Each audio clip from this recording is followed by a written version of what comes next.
So yeah, delivering your photos. Any more questions about the business setup? Okay. So this is huge right here. Even without any of that business setup that we just talked about, what happens is after the photo shoot, you take the photos, you somehow put them in a gallery for your client to view them, and then you give them a way to download or save their images. In the very beginning, a lot of photographers are using like Dropbox, but I hate Dropbox. A lot of people get confused, so I stopped using it, and eventually it was just like, here's a flash drive with all your photos on it. Yeah, that's old school. Yeah, it's been a while. Yeah, no more flash drives, no CDs. Oh, CDs. Yeah, sometimes people ask me like, yeah, you have like a flash drive? I'm like, no, like just here's a link, download it. But you need a way to be able to send it to them. Hold on, I think my designer is here. Yeah, so you need a proper way to deliver your photos to your customer. This is actually kind of like a frustrating topic for me because I've been doing this the same way for years, and it works. I have a streamlined process through this. There are photographers that I just don't understand how the customer service on this is so bad. Taking the photos and send your client the photos.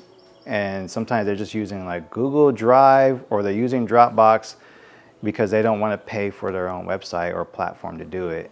And those platforms don't allow you to watermark your photos. So it gives the customer an experience of, here's all your photos, they look like shit, and you can download them right now and post them right away if you wanted to, because I didn't protect them or watermark them. And now there's people who will do that and instantly share the photos and be like, look at these photos I just did, excited about it, but they're not edited at all. So like, the photographer should never have sent them the photos in that way, because now it's a poor representation of your work. And it also, even if the customer is like, yeah, these are great, look at these photos I just took, I'm still waiting on them to be edited. They already put them out there to the world. They've already seen the images, and then you go back and edit them, and they probably won't share them again. It's just it makes everybody look bad in this scenario. So then also the time frame from which you go from shooting to delivering, that sometimes is forever.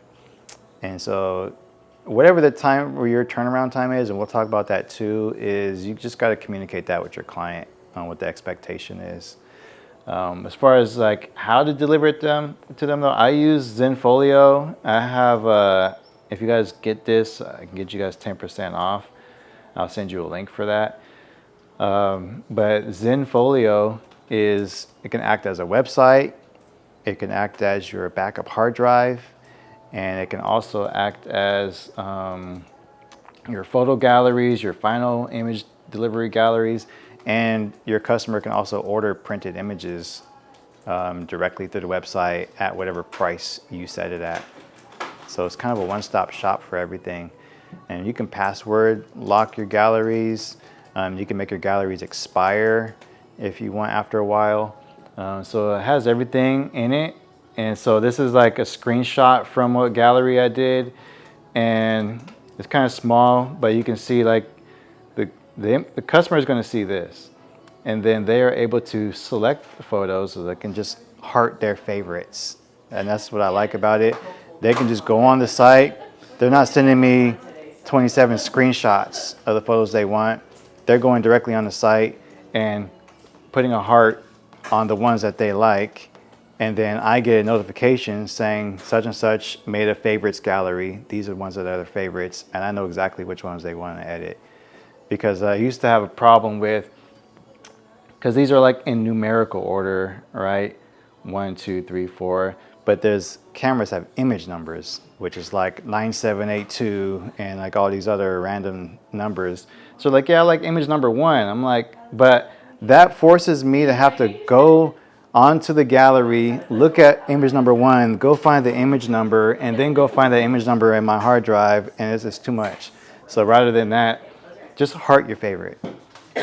And it'll tell me on the back end what the image number is. I just copy, search it in my hard drive, I find that exact image, and then I can put that into another gallery where I begin my editing process. And then it doesn't, it's very faint here, but there is a watermark on top of them. It just says do not copy. That way they can't screenshot it and post it. And it's also locked to where they can't download it. So then there's also a buy button here. So they could add it to a cart, select any image size, 5x7, 8x10, and they can go and pay an additional fee to order those prints. And I can edit those, change it from this watermark one to the final edited one, and then complete that order for them, and it'll get shipped directly to their house. I don't do a lot of prints, but the option is there. And they end up getting the result that you want to give them. So other options besides Zenfolio is like Pixie Set and Shoot Proof. Do you guys use those? I use Pixie Set. Yeah. I think with Pixie Set and Shoot Proof, the reason why I didn't go with them too is I think there's a limitation on how long that gallery will have before it expires, or how many images you can put in there, like, right? Like if you want like more storage, you have to buy some more after a certain period of time. Yeah, you pay more for additional storage, and I feel like there's also a limitation on how long that gallery will stay up. Because I've had other photographers say, like, they'll make a whole gallery. If the client doesn't choose their photos in a certain time frame, the gallery just kind of goes away because it doesn't just sit on your storage, and then you have to go through the process of re-uploading them and sending them a new link. On Zenfolio, I've been uploading images to that for years. I've never deleted a gallery, and it's just on there forever. So it's unlimited storage on that. So, but these are options. I think the user face and the aesthetic is different here. Sometimes you might like a slideshow with music, and I think one of these will do that too. It can be a personal preference. All right, so those are some resources. Oh, and send JPEGs, not RAWs. You should all be shooting in RAW. You guys know what RAW is? Dana, you know the difference between JPEG and RAW too? Okay, yeah, so JPEG, well, let's put it this way, RAW is a larger image file. So when you go to edit the photos, RAWs will give you more wiggle room as far as saturating it or correcting exposure levels. You can almost take a bad photo and it's RAW and correct it later in Photoshop because there's so much data inside the image that you can change the settings later. Actually, and also the main thing is the white balance. If you shoot in the incorrect white balance, like you're outside and you're not in daylight, if for some reason you shot it in tungsten and all your photos are super blue, you can get those raw images and then change it back to daylight later. So shoot in RAW, just do it. Shoot in RAW, but don't send your customers RAW photos. Send them JPEGs, watermarked. And so I didn't write this down, but real quick, my process of sending them the images as well is when I go from the shoot, I have them in RAW. You can make it so your camera setting actually shoots in RAW and JPEG simultaneously, depending on the setting, if your camera is capable of doing that. That'll save you some time. But I shoot in RAW. I upload those images into Lightroom because it allows me to see the gallery. And I think yeah. So I'll talk about this one here, but right now I'm on this, removing the bad images. I shoot in RAW, I upload them to Lightroom. I go through all the photos. I remove anything I don't like. All the blinks, all the blurries, all the over or underexposed, all the awkward poses, anything I don't think represents the best quality work I can provide, I will delete it. Do not show the customer the photos that you don't approve of, because people look for different things. They look at themselves.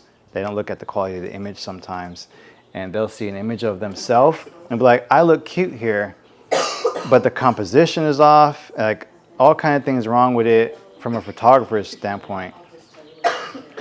And they will select that image, and then you're like, no, you can't have that photo. Like, well, you shouldn't have showed it to them in the first place. Now they desire it. So remove all those bad images and then send them the final gallery. But after the photo shoot, this first step I have here is clarify your rules. We talked a little bit about that earlier. Is give your customer a clear understanding of what to expect, and include your turnaround time, how to view their proofs, their turnaround time on editing, and how they receive any important information. So every time I do a shoot, I kind of have like a mental script I just go through, and I'll tell them. I will email them a link to their own private gallery of images so that they can select the images that they want. Just heart your favorite, or heart your top 8 to 10 or whatever, how many images come with their package. Heart your top 8, and I'll send you that gallery within 48 hours. After you select the photos you want, I will edit those photos and send you another gallery with the final images so you can download them straight to your phone or computer. It's very clear. They know it. And then if they do forget, when I email them the gallery, I reiterate that same thing. Here's your final gallery. Heart your top 8. After you do this, I will begin editing, and then you'll get another gallery of images of your final result.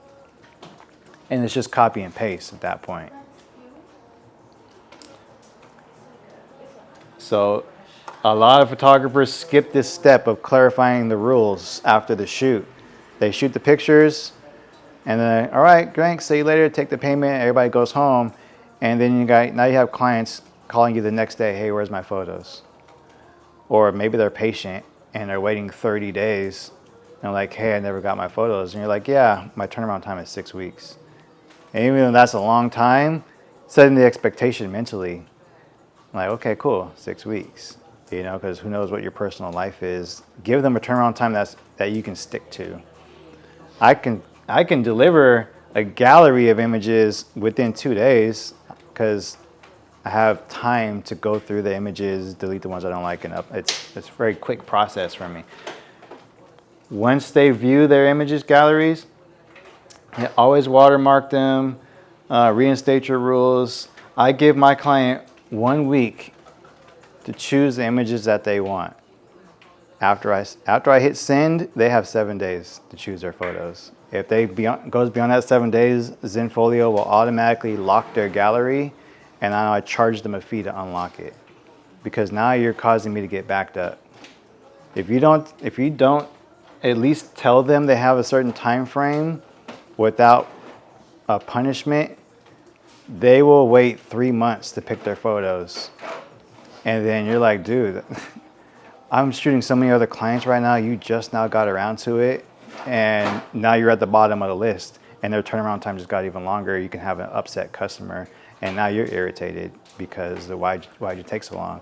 But that should be a rule. Sometimes there's going to be rules here that I created for my business that aren't necessarily in yours, or you might have some vice versa. You put a rule every time somebody irritates you. Every time you get somebody, and this is what happens. This is how I make my rules, because you don't know until you know. Somebody's going to come to you one day, and they're going to ask you for something. You're going to tell them no. The first thing they're going to say is, where does it say I can't do that, or that you don't offer this? Where does it say? And I'm like, oh, okay. It says it right here, And sometimes even that, you never can completely avoid getting a bad customer, or a challenging one. But as soon as somebody says, where does it say, you're going to have your list, and it's just going to keep on growing. So write it down, make it official, somehow communicate that, what your rules are. And you don't, it can be a deterrent to hit them with 50 rules before they even book the photo shoot. All they care about is what's the package, how much it costs, what are they going to get, and maybe what your turnaround time is. A lot of these rules you can send them after you get the deposit, because you don't want to send them a laundry list of things and they're like, dude, this is too much work. I'm not going to read that. I don't want it no more. I'm just going to hire someone else.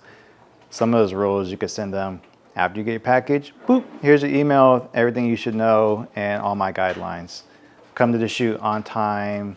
Don't be late. The deposit, I actually tell them this up front. The deposit is non-refundable. If there's no deposit, there's no shoot. That's automatic. There's no deposit, no shoot. You're not even on my calendar. I'm not leaving my couch until I hit a cha-ching, So make that a rule too. Let's see. Upsell. So your package includes a certain amount of images. When you send them the gallery, hopefully, especially if you're in the family and newborn type of field, they're especially going to want to order new photo or additional photos. And that's extra money for you that if you don't offer, maybe they don't ask. So have a predetermined a la carte option to where they can add additional images to their package in a way that they can pay you for that later. So provide them with the flexibility of purchase additional images with an a la carte basis after delivering the initial set of edited images, and offer clients the opportunity to purchase individual images or image collections at a predetermined price. Don't wait for it to happen and then make up a number, because there's a sweet spot on that, because if you're editing all the images and it takes you an hour to edit one photo because they have, bad skin or like whatever it is, your creative process, and it's like, dude, ordering 8 more photos just cost me 8 more hours or 5 more hours of editing. You have to have a price that's going to make it worth it for you. And the better you get at editing, the faster that'll go. But you definitely want to have a predetermined price so that they know what to expect. And that number is up to you.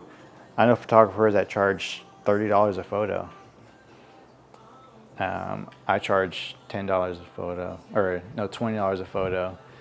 And after they add so many extras, I drop the price down to $13.